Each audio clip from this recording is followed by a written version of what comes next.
Systemic failure often originates within the highest levels of leadership, a phenomenon where perfectly planned operations by intelligent actors achieve the exact opposite of their intended outcomes.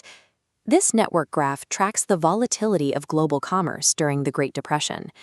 While the 1930s Smoot-Hawley tariffs did not trigger the downturn, they accelerated a trade war that saw international commerce plummet by 65%.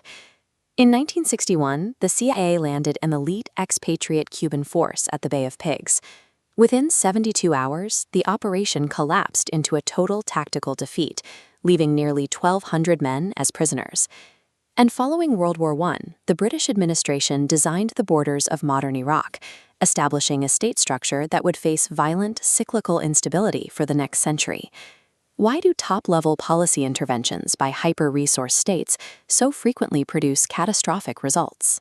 These structural failures occur when policymakers prioritize internal strategic restraints over the complex external realities of the systems they are attempting to manipulate. In 1928, the United States administration sought a mechanism to shield domestic farmers from international imports. President Herbert Hoover campaigned on a mandate to provide absolute protection for domestic agriculture, an internal political priority that would drive the subsequent legislation. The resulting Smoot-Hawley Act raised duties on over 20,000 imports by an average of 20%, effectively taxing foreign goods out of the American market. This strategy relied on the assumption that foreign nations would passively accept these tariffs without altering their own trade behavior. Leadership maintained this position despite a petition signed by over 1,000 economists warning that the act would provoke immediate international retaliation. This simulation tracks the systemic response.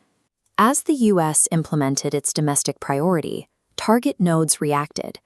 Canada and Europe instantly erected retaliatory duties. The result? International commerce collapsed. U.S. trade declined by 2/3, accelerating economic decline for the protected industries. The tariffs induced price increases and a decline in demand that delayed market recovery for years, exacerbating the hardship felt on Main Street.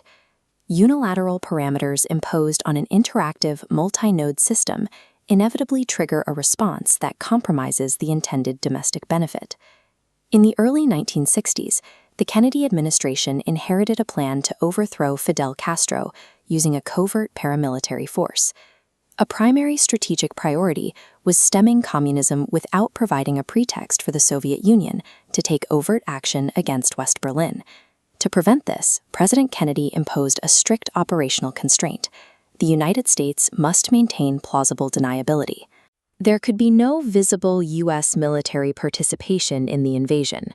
However, the tactical requirements for a beachhead landing were unyielding. The landing force required absolute air superiority to survive the initial hours of the assault. This decision tree maps how the political constraint vetoed the tactical reality. To keep the operation covert, Kennedy reduced the number of bombers from 15 to 8 and canceled a critical second airstrike. Planners proceeded under the groupthink assumption that Castro lacked popular support and that the landing would trigger a spontaneous revolt within Cuba. This was based on the unbelievable luck of a 1954 coup in Guatemala, rather than a critical analysis of the unique environment in 1961 Cuba. In reality, Castro's informants already knew of the recruitment in Miami, while the Cuban underground remained entirely unaware of the invasion timing. Without air cover, Brigade 2506 was trapped. Castro's military destroyed their supply ships and pinned the force on the beach, rendering the invasion combat ineffective. The strategic restraint of plausible deniability structurally compromised the physical capacity of the force, ensuring its defeat. Institutional miscalculation also dictates how modern states are constructed. Following World War I, Great Britain was granted a mandate over the territory of Mesopotamia. The British strategic priority was securing access to oil reserves to fuel the conversion of the Royal Navy's fleet from coal to petroleum. To capture oil reserves, Britain incorporated the northern province of Mosul, forcing the Kurdish population into Iraq. They simultaneously detached Kuwait to limit Iraq's access to the Persian Gulf. Finally, governance relied on the Sunni Arab minority, perpetuating a massive power imbalance.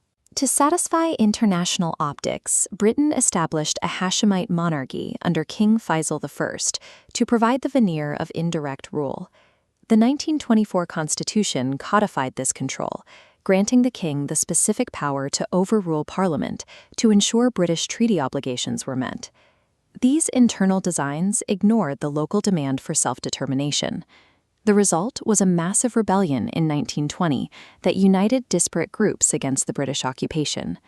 This political structure, serving external resource constraints rather than internal demographic realities, guaranteed cyclic instability, leading to the violent overthrow of the monarchy in 1958.